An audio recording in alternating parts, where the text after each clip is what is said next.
अस्सलाम वालेकुम, क्या हाल है आप लोगों के। मेरा नाम सैयद इस्माइल तनवीर है और आज की इस वीडियो में हम बात करेंगे कि होस्टेड अकाउंट और नॉन होस्टेड अकाउंट में फ़र्क क्या है।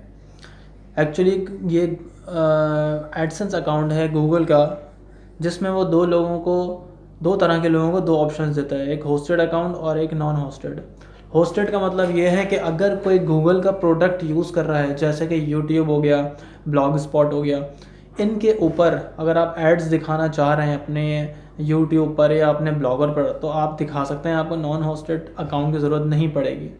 लेकिन अगर आप कोई अपनी वेबसाइट या अपना ब्लॉग को अगर आप कस्टम डोमेन के साथ यूज़ करना चाह रहे हैं, यानी कि .com और .org, इस तरह के डोमेन्स पर अगर आप एड्स शो करना चाह रहे हैं, तो उसके लिए आपको ज़रूरत पड़ेगी एक नॉन होस्टेड अकाउंट की, जो कि गूगल एडसेंस आपको देता है। उसके लिए आपको करना ये होता है कि आप गूगल के पास एक ऑप्शन होता है, वहाँ पे वो कहता है कि आप यहाँ पर जहाँ पे भी ऐड दिखाना चाह रहे हैं, तो इस ब्लॉग के अंदर आप हमारा अपना URL पेस्ट कर दें।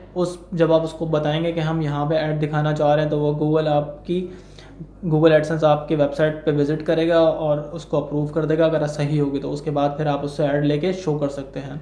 लेकिन जो होस्टेड अकाउंट है, उस अकाउंट से आपको जो है वो अपने ब्लॉग स्पॉट के ऊपर अपने ऐड शो कर सकते हैं और यूट्यूब के ऊपर कर सकते हैं, क्योंकि ये गूगल के ही की प्रोडक्ट है, यूट्यूब और ब्लॉग स्पॉट।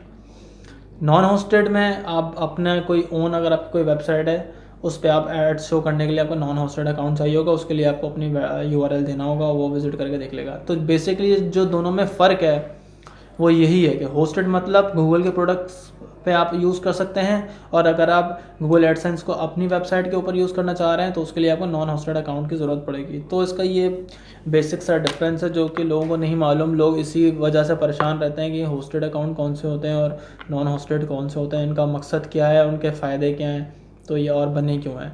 तो मैंने रिसेंटली अभी कुछ पढ़ा था, तो मैंने सोचा कि मैं उनका ये क्लियर कर दूँ कि होस्टेड अकाउंट और नॉन होस्टेड में क्या फ़र्क होता है। Thanks for watching.